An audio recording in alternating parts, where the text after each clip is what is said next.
Hello guys, स्वागत है आप सब लोगों का मेरे YouTube channel economics hub Uttarakhand open university. मैंने आपको जो पार्ट 10 है उसमें मैंने आपको पढ़ाया था नेशनल जो हमारी पॉपुलेशन पॉलिसी 2000 थी उसके अचीवमेंट के बारे में। पार्ट 11 जो हमारा लास्ट है इसमें हम जस्ट जान लेते हैं कि जो पॉलिसीज है उसके सामने क्या क्या चैलेंजेस आ रहे हैं या क्या उसके फेलियर रहे हैं, हम कह सकते हैं। ठीक है, तो इसमें हम जान लेते हैं कि फेलियर ऑफ एन पीपी 2000। ठीक है, ये जो पॉलिसीज है उसके सामने क्या क्या चैलेंजेस है। ठीक है, तो ज़्यादा डिटेल में ना जाके इन शॉर्ट इसको समझ लेते हैं। ठीक है, देखो पहले तो आपका ये है कि अनइवन सक्सेस अक्रॉस स्टेट्स। ठीक है, तो देखो अगर हम साउथ के स्टेट की बात करें जैसे केरला, तमिलनाडु, कर्नाटक, तो वहाँ पर तो ये है कि उन्होंने अचीव किया जो रिप्लेसमेंट लेवल था फर्टिलिटी का। बट वहीं पर अगर हम नॉर्थ के स्टेट की बात करें यूपी, बिहार, राजस्थान, एमपी वगैरह, उनका अभी भी टोटल फर्टिलिटी रेट हाई है जो इवन 2.1 से ऊपर है। तो हम कह सकते हैं कि अनइवन सक्सेस हुआ स्टेट्स के वगैरह। साउथ के स्टेट के लिए तो ठीक है कि वहाँ जो है फर्टिलिटी रेट लो हुआ, बट हम कह सकते हैं कि जो आपके हॉर स्टेट्स है, नॉर्थ के नॉर्थन स्टेट है, वहाँ जो टोटल फर्टिलिटी रेट था जितना, मतलब उन्होंने एक वो सेट कर रखा था कि इतना हमारा रिप्लेसमेंट लेवल होना चाहिए, उससे ऊपर ही गया, जो 2.1 से ऊपर गया। उसी तरीके से कहीं हाई पॉपुलेशन ग्रोथ हुई बहुत सारे रीजन्स में। ठीक है, high population growth in certain regions, जिसका परिणाम क्या हुआ कि इंडिया की पॉपुलेशन अभी 2023 के डेटा के अकॉर्डिंग कितनी है, 1.4 बिलियन, जो कि आपके चाइना को भी से भी आगे निकल गई है। तो ये दिखा रही है कि जो हम चाहते थे कि पॉपुलेशन में एक स्टेबलाइजेशन, स्थिरता आ सके, वो कहीं ना कहीं हमने पूर्ण तरीके से अचीव नहीं करा, क्योंकि बहुत सारे रीज़न में आपका बर्थ रेट हाई रहा, जिससे कहीं ना कहीं आपके प्रेशर पड़ा रिसोर्सेज पे, इंफ्रास्ट्रक्चर पे, एम्प्लॉयमेंट अपॉर्चुनिटीज़ में। आज भी हमें जेंडर इम्बेलेंस देखने को मिलता है, मतलब कि सन जो लड़का है उसको प्रेफरेंस दी जाती है लड़की के कंपैरिजन में, कि भी बेटा हो जाता तो ज़्यादातर जैसे हरियाणा, पंजाब, राजस्थान, उत्तर प्रदेश, ठीक है, आपको वहाँ ज़्यादा देखने को मिल जाएगी। इसीलिए वहाँ का जो सेक्स रेशियो वो इससे अफेक्ट भी होता है। ठीक है,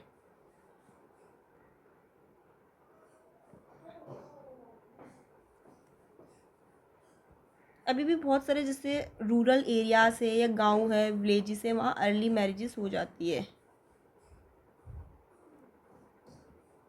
और जो किसको बढ़ावा दे रहा है, टीनेज प्रेगनेंसीज को। वैसे तो 18 साल की उम्र रखी ना लड़कियों के लिए, लेकिन अर्ली मैरिजेस होती है रूरल एरियाज़ में जहाँ पर लोग इतने पढ़े लिखे नहीं है, तो कहीं ना कहीं अर्ली प्रेगनेंसी और मैटरनल हेल्थ इशू को बढ़ावा दे रहा है।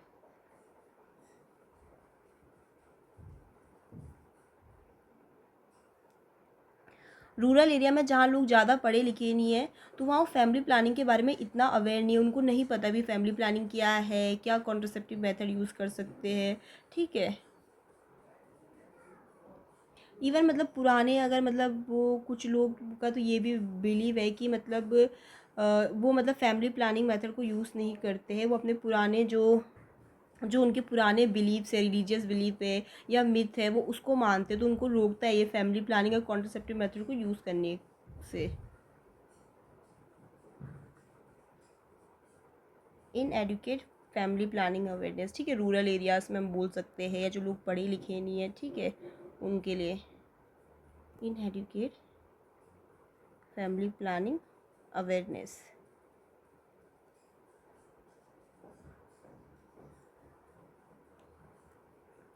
अभी भी जैसे रूरल एरियाज़ में, अर्बन एरिया में तो है फैसिलिटी, लेकिन रिमोट और रूरल एरियाज़ की बात करें तो वहाँ पर अभी भी डॉक्टर्स की, नर्सिस की, ट्रेन आशा वर्कर की शॉर्टेज है। ठीक है, तो हम कह सकते हैं कि वहाँ पर शॉर्टेज है हेल्थ केयर इंफ्रास्ट्रक्चर सर्विसेज की, shortage of health care and infrastructure.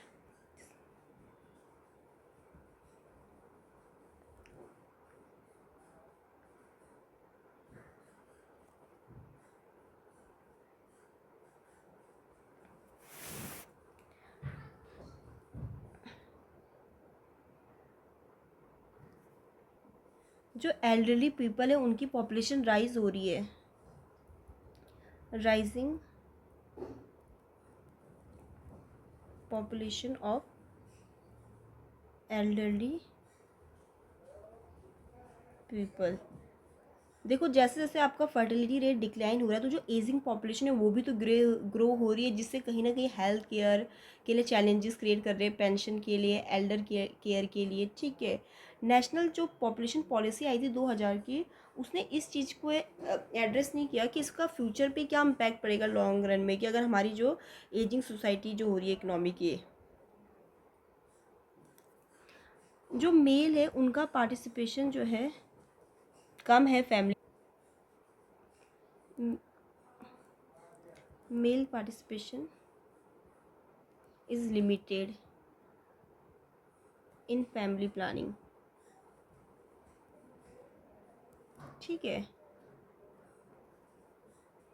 जो भी ज़्यादातर आपकी फैमिली प्लानिंग के प्रोग्राम है, मेथड है, वो किस पे फोकस करें, वुमेन पे, मैन पे नहीं कर रहे, इसीलिए तो मेल का पार्टिसिपेशन कम है फैमिली प्लानिंग में।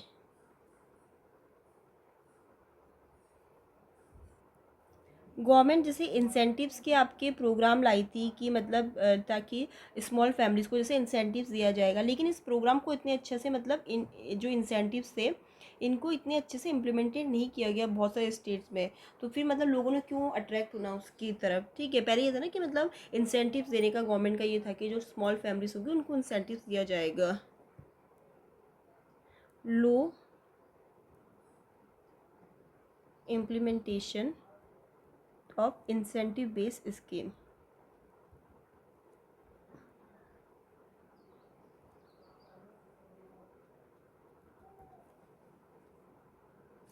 जो फाइनेंशियल इंसेंटिव्स देने का वो था स्मॉल फैमिलीज़ को, वो बहुत सारे स्टेट में तो अच्छे से इम्प्लीमेंटेड नहीं किया गया।